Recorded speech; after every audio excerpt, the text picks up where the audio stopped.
நெல்லை அருகே bike ஓட்டுநரை car பேனட்டில் இழுத்துச் சென்ற போக்குவரத்து எஸ்ஐ சஸ்பெண்ட் செய்யப்பட்டார். நெல்லையில் கணேஷ் தியேட்டர் அருகே ஒரு இருசக்கர வாகனத்தின் மீது கார் ஒன்று மோதி விபத்துக்குள்ளானது. இதில் அந்த பைக் சேதமடைந்தது. இந்த நிலையில் பைக் ஓட்டுநர் தனது பைக் மீது மோதிய காரை தடுத்து நிறுத்தி வாக்குவாதத்தில் ஈடுபட்டுள்ளார். அப்போது காரை ஓட்டி வந்தது போக்குவரத்து காவல் பிரிவு எஸ்ஐ காந்திராஜன் என்பது தெரியவந்தது. பின்னர் அவருக்கும் பைக் ஓட்டுநருக்கும் இடையே வாக்குவாதம் ஏற்பட்டது. அப்போது பைக் உரிமையாளர் முன் சென்ற பேருந்து திடீரென நின்றதால் நானும் பைக்கை நிறுத்தினேன்.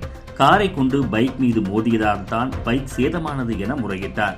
இதற்கிடையில் அங்கு பொதுமக்கள் கூடியதால் எஸ்ஐ காந்திராஜன் தனது காரை எடுக்க முயற்சித்தார். ஆனால் காரை எடுக்க விடாமல் பைக் உரிமையாளர் தனக்கு நியாயம் வேண்டும் என கார் பேனட் முன்பு நின்று கொண்டு காரை தடுத்து நிறுத்த முயன்றார்.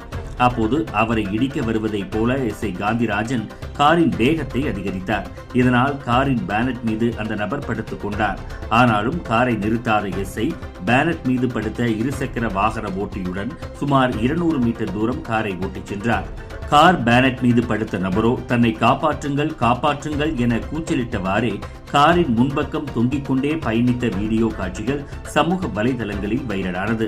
இந்த வீடியோ காட்சிகளின் அடிப்படையில் நெல்லை மாநகர காவல்துறையினர் விசாரணை நடத்தினர்.